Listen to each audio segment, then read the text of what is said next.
Okay, welcome to the Elokus podcast, and we're beginning a new discourse today. This is going to be discourse number 4. Now, the fact that we did 3 discourses means there's chazak already. Now, from now on, there's a whole new strength to this class. This class has survived the initial launch. We are now soaring. We have launched successfully. We're out of the stratosphere, and our job is to bring everything down here. Although we're above everything, we'll try to ground everything and keep everything unified, heaven and earth. Okay, this is the 4th discourse, and the discourse is Naso es Rosh B'nai Gershon. This is class number 1 and the 4th discourse of this monumental book, B'Shosh Dimu 5672. And just to remind everyone, if you would like to sponsor a class, you can do so. You can see it listed on the podcast. You can see the ways of how you can sponsor a class, or you can sponsor a group of classes, or you can sponsor the series. Now, usually, if you a series, I mean the one Maamor, one discourse. Now, usually a discourse, and every discourse is the same sponsorship. The cost of the sponsorship is the same. However, here you get a bargain because this discourse that we're starting now is a pretty long one. I think it's the longest one that we've done. And if the one of them before, we had about 26 classes. That was the long one. Last one was 15. I suspect this one to be about 40 classes, probably 30, 35, 40. We'll see how it goes. This is a really good climb right now. So if anybody's interested, here you go. Please let us know, or just follow the links and put in who you're dedicating to. And just understand that what we're doing over here is literally channeling God into the world. Meaning, of course, God is everywhere, but in a way that is comprehensible, understandable, which is of the great novelties of the days of Mashiach, that we will be able to chew on godliness. We will be able to munch on godliness and digest it and make it part of us, because we become totally infused with the divine. And that's the point of these classes. Remember, let's always go back to the beginning. The reason I call this the Elokus channel, and the reason we started particularly this whole discourse, is just to be able to immerse ourselves completely into the divine. The point of our learning isn't necessarily to improve our character and to improve our behavior or to inspire us. It's all true that all of that is important and all of that should happen. And every class we learn, we should try to realize that what do we do with this information to make the world a better place and to make ourselves holier, godlier, more sensitive. But the deepest point in this learning is just the bonding with God, the knowing of Hashem. And in these discourses, we get an up and close view on matters, on aspects of the divine reality that has absolutely never been available. I mean, besides the people who have studied these discourses. I'm not saying I'm the only one who's teaching this, but it's limited in terms of the English audience, even though there are other classes on this discourse, but very few. And these discourses are here for about 110 years, 112 years, and but now it's the time to make them accessible to everyone. So here we go, discourse number 4. So therefore, it's a great merit to help spread this, help sponsor and the like. Thank you. I don't do too many promotions or solicitations, but this was one before we set forth for a couple of weeks of studying in this particular discourse. So let's get back to where we were holding. Sometimes I don't want to lose the forest for the trees. So I'm trying to keep the string so that it's going to get difficult. There's no question, because this is as we said, we might be spending 20 years learning this book, and therefore to be able to keep the thread and keep the beginning and keep focused is not that easy. But so far, I think we can still do it. In the beginning of the discourse, we were talking about the concept of keter, the crown, because we learned that when the giving of the Torah, the Jews were given 2 crowns, one for Naso, one for Nishma, one for we will do, and one for we will hear. So he started explaining the concept of crowns, and he spoke about 3 crowns, crown of Torah, the crown of avoda, which is service, the crown of priesthood. And what is the significance of crown? So he explained that the crown is an or makif, it's the encompassing light of God, versus what's called or pnimi, what's an internal light. In order to explain what does or makif mean, he said, let us understand what or pnimi means. What does internal light means? And he goes on to a long explanation in the first discourse about how, when we see with from our flesh we see the divine. So from the internal powers of our soul that register inside the particular limbs of the body, we can understand that there are certain energies of God that become oiros bekelim, become lights and vessels, to become internalized into the vessel. We had a long discussion on that. And where he's going with this is that he's explaining that the real reason the or pnimi is an or pnimi, that it settles in a vessel, is because from the very get-go, the or pnimi is not the soul itself.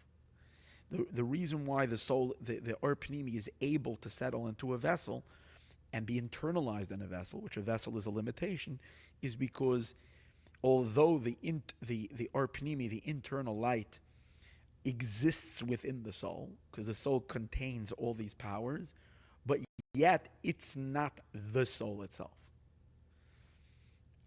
As opposed to the or makif, the encompassing light, which is a revelation of the soul itself. And that's the point. That's where we're going. And in order to develop this point, we're going to spend still probably another 100 classes, maybe more, 200 classes, until we fully develop this idea that he's going to develop over the next bunch of discourses. But this is where they're heading, so we know where we're heading to. So in order to develop this idea regarding that the light, the or pnimi, is a targeted revelation, and therefore it's not the soul itself bearing itself as is. Same as in God, the or pnimi is not God himself shining off who he is, but rather it's a, so to speak, a function within God that is being released, not him himself. The kochos, powers that he contains within him, yet is not him himself. How can there be something other than that? So all that we'll discuss. But that's the objective over here.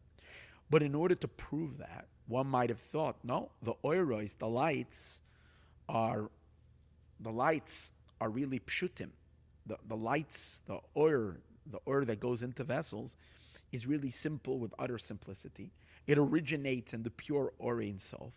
And if it originates in Or Ein Sof, where do we get this idea that within the light of the Or Ein Sof there is the essence of the Or Ein Sof, and then there is some hidden power that's in it that's being projected to be the Or Pnimi, the internal light. Like, who says that? He wants to prove that. Where is he proving that from? Because he begins to question the whole concept regarding Sfirot, regarding the attributes of Atzilus. And Atzilus, that we know that there's 10 Sefirot, and he questions, he brings a contradiction. Again, I'm doing a summary of the last three discourses. He brought a contradiction regarding the Sfirot. On the one hand, we say about Atzilus, which is the first world in which we notice these attributes, where the attributes come into an expressed state. So we say about those attributes, about Atzilus, that the reason it's called Atzilus is because there's nothing new. It's not a creation yet. The next world after Atzilus is called creation. This is still pre-creation, because it's not creation. It's just a hidden potential in God that is manifesting. That's called Gilui Hahelam. It's a revelation of the concealed. So that's, on the one hand, that's what we say about the Spheros. That's why they're divine, they're part of Hashem, they're nothing new, and so on and so forth. Versus the next level, which is creation, that's already a new entity that didn't exist. God creates it from nothing. So something new pops up that didn't exist prior. But Atzilus is just a revelation of what was hidden. However, he contrasted that and he questioned that by the notion where it says, V'chachma me'ayin timatze, that even the first sphera of Atzilus, even the first attribute of Atzilus, we say about it that it's yesh me'ayin, it's something from nothing. It's not a continuation of what was just expressed. It's a new reality. It's completely it's a complete new entity that never existed. Something that doesn't have a source. It's not sourced higher. It begins in Atzilus. There's a power that produced it, but you can't trace it into its power. That's the meaning Yesh Me'ayin, something from nothing. So there's the question, which one is it? So he tried to resolve it, and remember, in discourse number 3, chapter 9, 10, and 11, he first chose the easy route to resolve it, and he differentiated between the vessels and the lights. There's 2 parts to the spheros. The vessels, which the vessels are specific attributes, definable attributes, kindness, strength, beauty, or compassion, whatever, all the various different other attributes. So the vessels, they are defined. And of course, on them, we cannot say that they pre-exist in God and then they just emerge, because that would mean that God is made up of all kinds of stuff. And God is simple with utter simplicity. So therefore, the vessels are really something new. And on them we say that they're yesh me'ayin, v'chachma me'ayin timatze. When it says chachma comes from nothing, which means it is a new reality, that's referring to the vessel of chachma, the container of chachma, not the chachma, not the soul of chachma, the vessel of chachma. However, this that we say that Atzilus is called Giluy Ha'elam, it's the revelation of what was concealed, is referring to the soul of Atzilus, the oiros, the lights, which the lights are pure and they are identityless. They're simple, they're not defined yet, and they are a continuation from the Or Ein Sof. And as we discussed in last chapter, chapter 11, and in chapter 10, in where he was differentiating between how the vessels come about. This will be more familiar from the recent classes, that the vessels came about through a series of disconnects, of hiding, but the lights come about through a continuity. That was through a connection, and if we accept that, then we can we've resolved it, and we can be very satisfied. But now he comes with a bulldozer and he's going to knock the whole thing down. And he's going to reject this. And where is he going with this? He's basically going to prove that the lights of Atzilus, the oiros, have also somewhat of a definition. They have a very, very, very, very, they also have to have some kind of character. You can't refer to the lights that they are utterly and absolutely characterless, which would kind of be the suggestion that we've been making. The lights are simple. They're not defined. The fact that chesed, let's use colors, the fact that chesed is, what is the color? White, and gevura is red, that's only in the vessels, because that's already definition.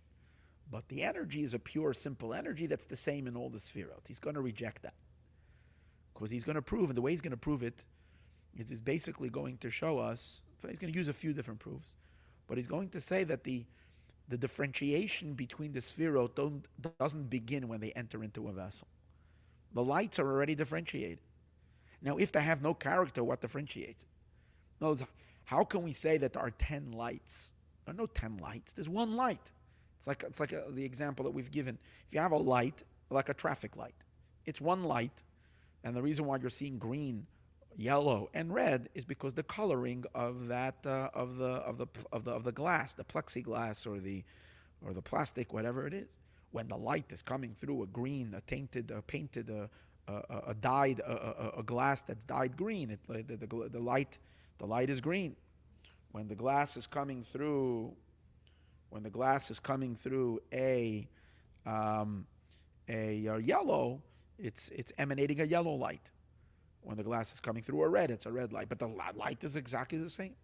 If we were to apply that concept, this is of course physical light. If we try to apply that same concept to the energies of Atzilus and say that the lights are completely characterless, it's only when they go into the vessels, then why would we be referring to the 10 sefirot, calling them 10 sefirot, when they have not yet settled in the vessels? And he's going to prove from various different Kabbalistic writings that we already define we already characterize Sfirot even before they enter into their bodies, before they enter into the vessels. And that's a sign that there is already some colorization. Maybe it's very, very benign and very, very, very light and very, very indetectable. But there has to be already somewhat of a differentiation between one sphera and the other sphera, between the attributes, even before they settle into the vessels. That means, in the words of the Maamor, the oiros are not complete. The oiros are the lights.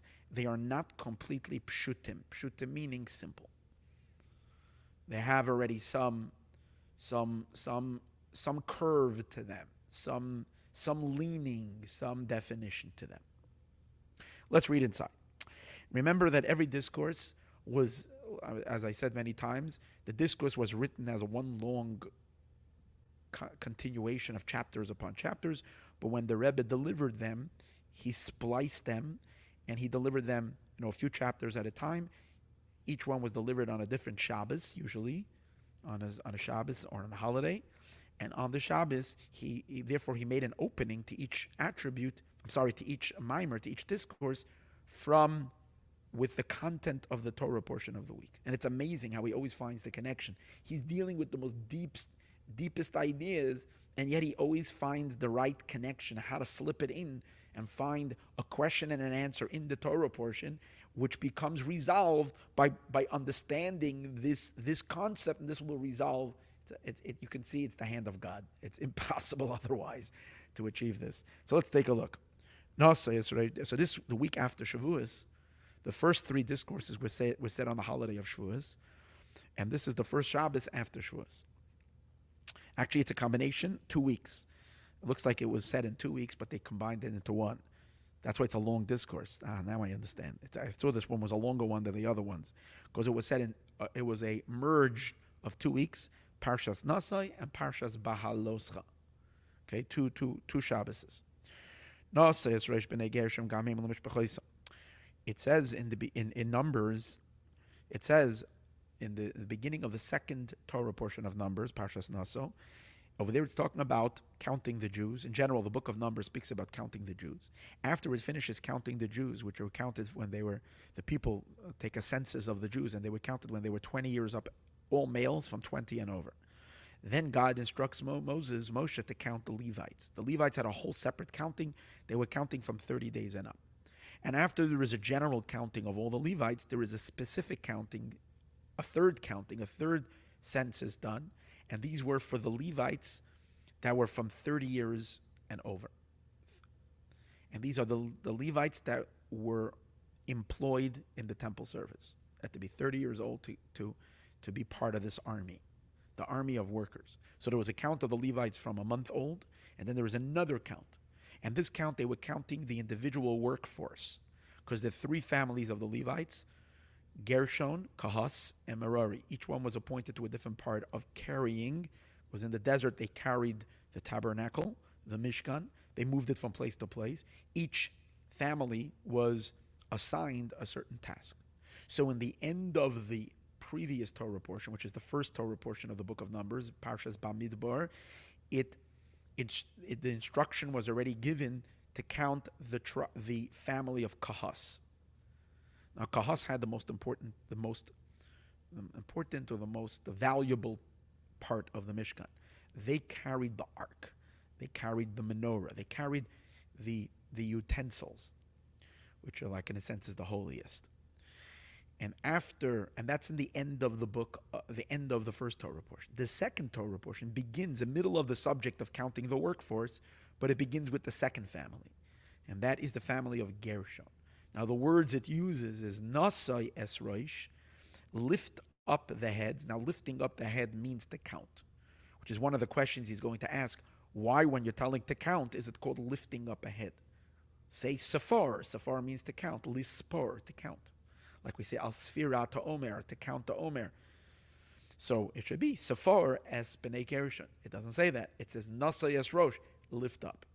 The other question is, the Torah uses the words and says, Gamihim, they, them too. In other words, not only should you count the members of the first family of the Levites and appoint them to their work, but you should also do it to the second family, the family of Kahas. I'm sorry, the family of Gershon. They were the ones who carried the tapestries, the roof, all the cloth material, the partitions that were hanging to separate between one room and the other room. That was primarily their task. So he's going to ask, why does it say Nasis Rosh Bnei Gershon Gamehim, also them? It seems to imply that we would have thought they should not be counted, and I'm telling you that they too should be counted. There's a very strong emphasis on they as well. Why does it have to say that? It would seem to follow that if you counted the first family, the first team, the group that is working on one side of the project, that you should also gain a head count on the second group that is going to be having the second task. Why should they be any different? Let's read inside. We need to understand what does it mean when it says Gamheim, also them. Why would there be a differentiation? Why would we separate Bnei Gershon Bnei Kahas, the children of Gershon from the children of Kahas? That he has to say them as well. In general, we have another question. Why does it say lift up the heads? Say count. Why does it call it lifting the heads? And to understand this, we'll first preface this that we explained earlier, the Batzilus yesh beizin yanim, that in Atzilus, in the world of the first world, the world of emanation, there are two distinct contrary ideas. On the one side, we say about Atzilus that it's not creation, it's nothing new, it's just a revelation of what was that's coming into manifestation. V'gam, and then we say be'ein aroch, that Atzilus is also called inconsequential, which means not a continuation of anything that was, because it's like some limitation that is inconsequential to the infinite. If we say it's Giloy Halam, then it's not inconsequential. It's whatever was is just coming to expression. So the two are linked together. But if we say that it's Ein Aroch, means it's nothing to what was before. It means it's a new chapter, something completely, utterly unrelated to what was. So which one is it? Vinizbar, and we explain. That depending of what element of Atzilus we are talking about. The lights, oiros, the lights, or the kalim, or the vessels. The hakalim, the vessels, because they are limited, and be'ein aroich, they are inconsequential. They're like something new. Yesh me'ayin, something new. Va'oiros, and the lights, the shorshen ma'akav, the lights that come from a direct line. They come as a direct offshoot or directly from the kav. The kav is that line, that projected ray. The kav and the kav itself, and this projected ray, it has been drawn. It was taken and derived from the Orein Sof, from the infinite light that's before the Tzimtzum. And therefore, there's a continuity, there's a constant connection. It's in a state of revelation of the concealment. There's nothing new. There's no interruption to leap and jump into a whole new reality. So the lights would then be a reflection and a continuation, tracing it all the way back to the Orein Sof, to the infinite light that's before the Tzimtzum. But before the contraction. But the vessels there, a new reality, a metamorphosis, something new comes into existence. Okay, that's a summary of what we summarized until now. So now he begins chapter 12, and he says, and we need to understand. He's going to now reject this whole notion, and he's going to say, from this that it says that Chachma is the first of the 10 Sefirot, wisdom, it says, Me'ayin timatzeh, emerges from nothingness, which means that Chachma is not a continuation of what was before, but it's like a new entity. So we earlier said that that's referring to the vessel of Chachma, not to the energy, not to the soul of Chachma, but to the vessel, the container. However, he says that's not what it implies. When it says V'achachma me'ayin timatzeh, it sounds like it rings in our ear as if the entire Chachma, both body and soul, even the soul of Chachma, is considered something new. Mashma, it implies,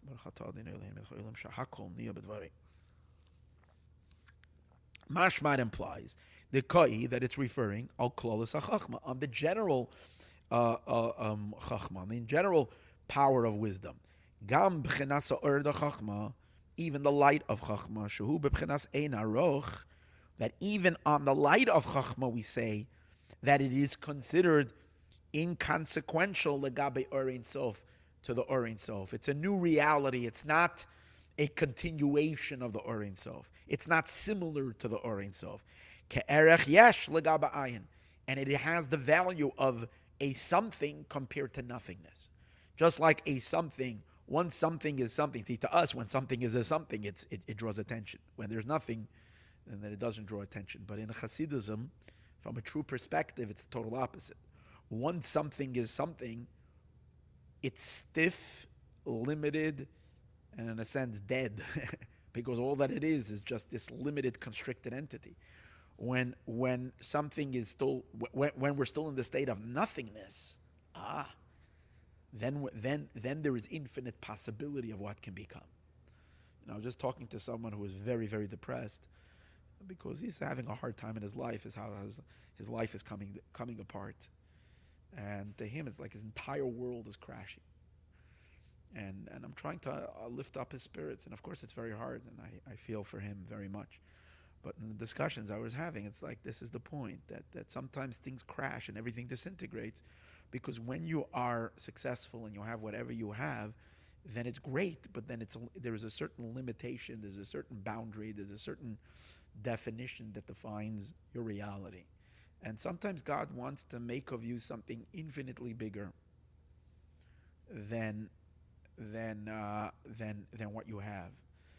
But you're so deeply holding on to what you have that you're not open to anything beyond. So God has to set your life on fire. He has to burn down your entire edifice, because God doesn't want you to live in this small little apartment. He wants you to live in a mansion.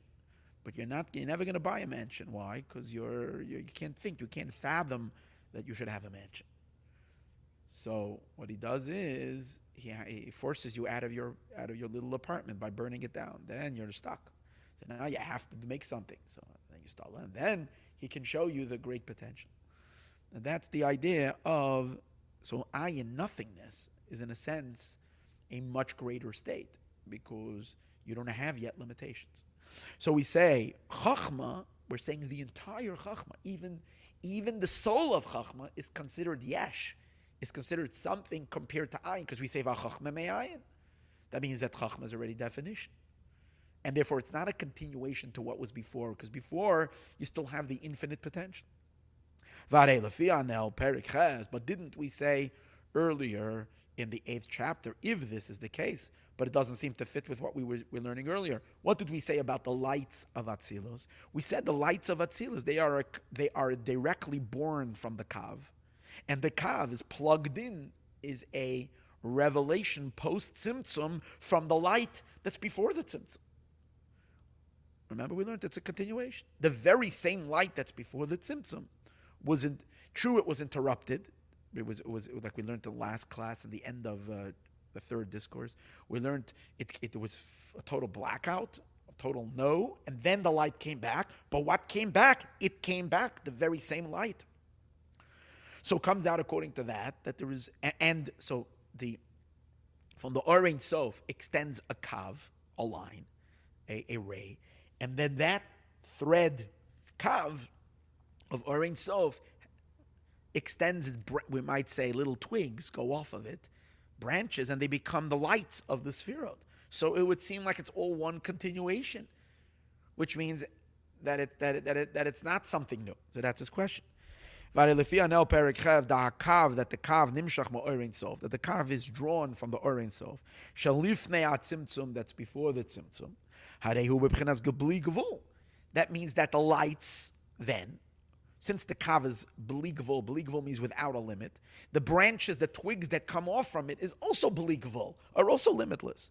Elachena oirois, hem gam kim belima. That's why we say regarding the lights of Atzilus, that they are belima, they don't have any substance yet. It says about the 10 sfirot, it says, Esa sfiros belima, without definition. Which means they're not in existence. Bepchenes pshitus, they are totally simple. But yet here we're saying that there's something, because they're considered yesh me'ayin, something was created. And we're saying it's even the lights. And that's his question. How can you say on them that they're ein aroch if they're still a continuation of the pure, simple, infinite potential that's not yet colored with any colorization? Then that's not ein aroch. It's still a continuation of that. So therefore he's going to say, I'm just going to say one line, and we're going to continue this in the next class. Therefore, we have to say that even the lights of the 10 spheres, even the lights, not just the vessels, yes, they are being drawn and extending from the kav, from that thread. It doesn't mean that they are completely, utterly simple. Like the simplicity of the infinite light before the tzimtzum. You cannot say that. The lights of Atzilus already are tainted with a very subtle tainting. They're not in a state of absolute or Ein Sof, as simple and as non-defined as the or Ein Sof before the tzimtzum. And he proves it, because it says in the book of formation, Eses Spheros Belima, 10 Sephiros without substance. That means even though on the one hand we're calling the Spheros that they don't have substance, which means that you can't define it as kindness or this or that, you can't give it definition, but at the same time you call them 10. If you're calling it 10, means there has to be something differentiating it. If it's just one simple light, what makes it 10? It's one energy. The fact that it's 10 energies means that each one is different. How is it different? It must have some kind of a flavor that makes it different. But on the other hand, we're also saying, belima, it's without a definition. So how do we resolve that? We're going to delicately have to examine then, what is the story with these oiros? But let's leave it, Bezrat Hashem, for the next class.